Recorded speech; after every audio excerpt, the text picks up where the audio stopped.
Tenali municipality సాధారణ budget సమావేశాల్లోనూ సమస్య హోరు వినిపించింది. పలు సమస్యలపై కౌన్సిలర్లు గళం వినిపించారు. 2026-27 సంవత్సరానికి 94 కోట్ల అంచనా బడ్జెట్ను కౌన్సిల్ ఆమోదించింది.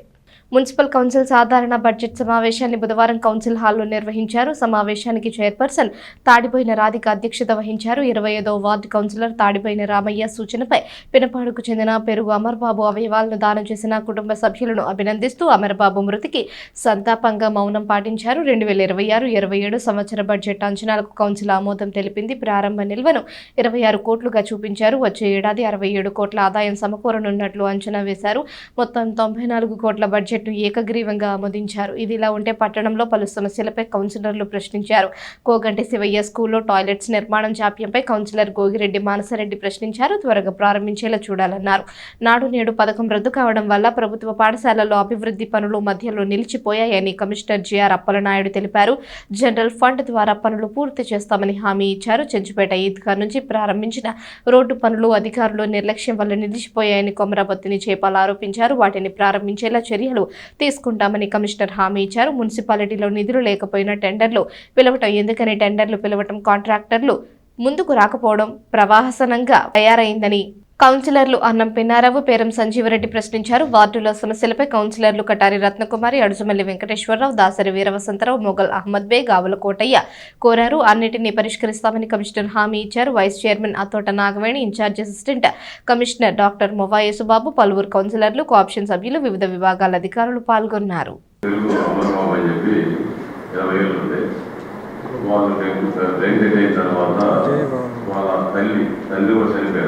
చిన్న వయసులోనే వాళ్ళు అవయవదానం చేసిన సందర్భం నిన్నైతే నిన్న గౌరవ మినిస్టర్ గారు వచ్చారు. అదే మున్సిపల్ కమిషనర్ గారు అధికారులు కొంతమంది రావడం జరిగింది. దానికి సంబంధించి మరి ఆర్గాన్స్ డొనేషన్ అయితే నిజంగా అలాంటి విషయాలు మనం ప్రోత్సహించాల్సిన సందర్భం ఉంది సమాజానికి సంబంధించి.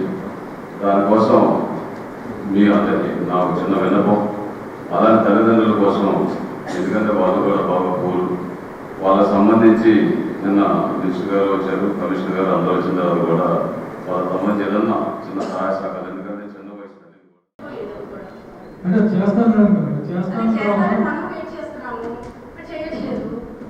ఇదే కదా చాలా వస్తున్నాయి. అలాగే మనం చేయాలి. మొత్తం 400 to 500 స్ట్రెంత్ ఉన్న స్కూల్ కి ఎవరికి టాయిలెట్స్ లేవు అక్కడ.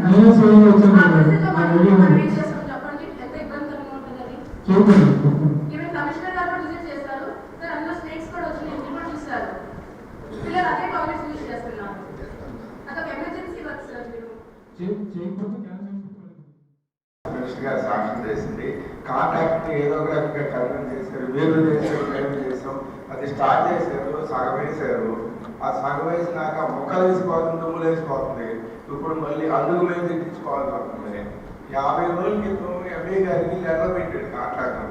ఏమని మైనింగ్ వాళ్ళు ఎన్ని రోజులు అయితే వాళ్ళు మాకు పాసులు ఇస్తారు, ఆ పాసులు తీసుకుంటే రాని కన్స్ట్రక్షన్ వస్తుంది, మేము వెంటనే చేసేస్తామన్నారు. గవర్నమెంట్ ద్వారా ఇప్పుడన్నా డబ్బులు రాని మేము ఆ వర్క్ చేయడానికి రెడీగా అంటున్నారు.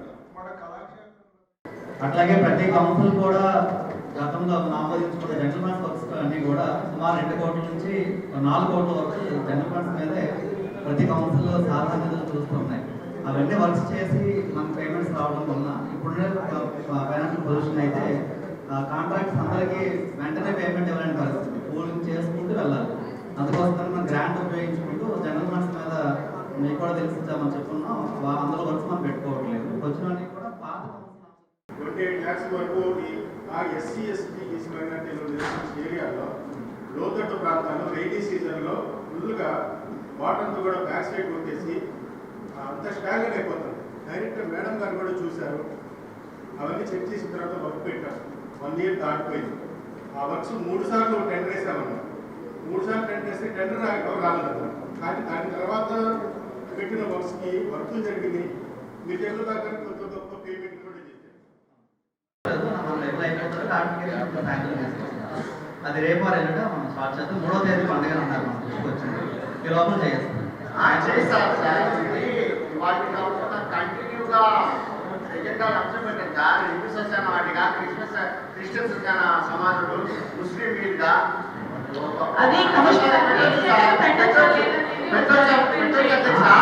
మా పెడదాం మేడం కాదు. ఇప్పుడు ఎమర్జెన్సీ మళ్ళీ మన ఫిబ్రవరి వరకు మన కౌన్సిల్ ఉండదు కాబట్టి ముందుగా నా మన లెవెల్లో యాక్షన్ తీసుకుని మన లెవెల్లో చేద్దాం. ఎజెండాలు అంశం కూడా పెట్టండి. రేపు వచ్చినాక మనకి చాలా ఉన్నాయి, శ్మశాన వాటికి చాలా ఉన్నాయి మేడం. పెద్ద ప్లాన్ ఉంది. ఒక్కొక్క శ్మశాన వాడికి ఒక్కొక్క రకమైన ప్రాబ్లం ఉంది మేడం. ఆల్రెడీ మనం వేస్తాం. అక్కడ కొన్నింటికి ప్రహారీ కావాలి, బోర్ కావాలి, షెల్టర్ కావాలి, లెవెలింగ్ కావాలి, జగ్గింగ్ క్లియరెన్స్ కావాలి. 7 అంశాలతో మనకి ఇచ్చే ఎస్టిమేషన్ వేయమని అదంతా మనం పెట్టుకుంటే కొంచెం ఎక్కువ ప్రయారిటీ వేస్తుంది పండగ కాబట్టి. అధ్యక్ష, నేను చెప్పేది ఏంటంటే ఇక్కడ కూడా మైనారిటీ కౌన్సిలర్స్ 5 ఉన్నాం, ఆప్షన్ ఉన్నారు, 6 మంది ఉన్నాం. నేను చెప్తుంది ఏంటి, సార్ చెప్పిందంటే మన ప్రయారిటీ కూడా వేరే మేము అడగట్లేదు. మేము అడుగుతుంది జగిత్ర మాకున్న సమస్య వేరు, క్రిస్టియన్ సమాజానికి సమస్య ఉన్నది వేరు, హిందూ సొసైటీ ఉన్నది. మాది డిఫరెంట్గా మేము చేసేది ఏంటంటే మేము కుర్చీ పెడతాం. ఆ కుర్చీ మొక్కలు ఎదగడం వల్ల తీసుకెళ్ళేటప్పటికి మధ్యలో ఏది పోయి ఉంటే తేదీలో కూడా పిల్లలు తీసుకెళ్ళి కూడా అందుకు పడిపోతారు మేడం. ఓకే మేడం, అర్థమైంది మేడం. పండగ కాబట్టి వెళ్తామండి. సాయంత్రం ఇల్లు లేని వాళ్ళకి అక్కడ చట్టం ఉండేది, అది తీసేసి ఇప్పుడు ఎవరో మెప్ప వాళ్ళు వ్యాపారం చేసుకోవడానికి మనం అక్కడ ఇస్తున్నామంటే మళ్ళీ వ్యాపారం అంటే అదే కొబ్బరి బొండాలు వస్తాయి, అదే టిఫిన్ సెంటర్లు వస్తాయి, అదే స్కూటర్లు వస్తాయి, అదే వెహికల్స్ వస్తాయి, మళ్ళీ ట్రాఫిక్ అంతరాయం అయ్యేది. మెప్ప వాళ్ళకి ఇవ్వండి, అది మంచి పద్ధతే. కానీ అది ఎక్కడ ఇస్తారు? మన విఎస్ఆర్ కాలేజీ రోడ్లో ఉంది మనకి ట్యాంక్ బండ్ లాంటిది, లేదా మన వైకుంఠపురంకి వెళ్ళే ఉంది. అది కొంచెం అవకాశాలు ఇస్తే, మనకి ట్రాఫిక్ ఇబ్బంది లేని ప్రదేశాలు ఇస్తే ఎవరికి అబ్జెక్షన్ లేదు. మన మున్సిపాలిటీ వాళ్ళే మన డబ్బులతో ఎంకరేజ్మెంట్ అని చెప్పి మనం తీయిస్తా, మళ్ళీ మనం ఎంకరేజ్మెంట్ కింద వేరే ప్రైవేట్ వ్యక్తులకి కంటైనర్లు పెట్టి వ్యాపారం చేసుకోమని ఇస్తే ఇంకా ఏంటి అధ్యక్ష? మనం ఆ కోణంలో చూడకూడదు మేడం. అది కమిషనర్ జస్వంతరావు గారు ఉన్నారు, ఆ ఎస్టిమేషన్ వేసింది ఏఈ ఆంజనేయ రాజు గారు. అయితే అప్పుడు మాకు 9 లక్షలు వస్తే దాన్ని మేము 2 వర్కులుగా విభజించి 4.5 నామినేషన్ బేస్ మీద ఇవ్వడం జరిగింది. అయితే మేము డిసైడ్ చేశాక ఆ వర్క్ అట్లాగే ఆగిపోయింది. అది ఇప్పుడు లాస్ట్ మంత్ 8 అంశంలో దాన్ని 18,80,000 కింద వేశారు. అప్పటికి ఇప్పటికీ అంత రేటు పెంచుతున్నా కమిషనర్ గారు. ఈ రోజున మన పిన్పాడ్లోని డిగ్రీ చదివే విద్యార్థి ఇలా అవటం చాలా బాధాకరం. వాళ్ళ కుటుంబానికి ఈ రోజున వందనాలు చూసుకోండి.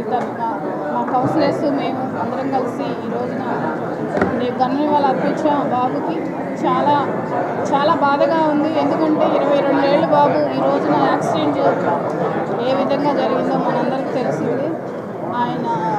ఆ బాబు ఆ కుటుంబం కూడా చాలా అప్రిషియేట్ చేయాలి. ఎందుకంటే అవయవాలు దానం చేసినందుకు చాలా ఆ కుటుంబానికి సానుభూతి తెలియజేస్తున్నాను. అందులో భాగంగా ఈ రోజున ఈ కౌన్సిల్ సమావేశంలో మొత్తం 20 అంశాలు ఎజెండా అంశం ఆమోదించడం జరిగింది. టేబుల్ ఎజెండా వచ్చేసి 2 అంశాలు పెట్టాము. అది కూడా మొత్తం అది ఇది కలిపి 22 అంశాలను ఆమోదించడం జరిగింది. అలానే బడ్జెట్ మీటింగ్ కూడా ఆమోదించడం జరిగింది. తప్పకుండా ప్రజలకి అనుకూలంగా చేయాలనేది మా ధ్యేయం. తప్పకుండా ఇంకా దాదాపు 2 మీటింగ్లు ఉంది. ప్రజలందరూ కూడా నేను చైర్మన్గా ఏ వార్డులోకి వెళ్ళినా కూడా వాళ్ళ ఇంటి ఆడపడిచిలాగా నన్ను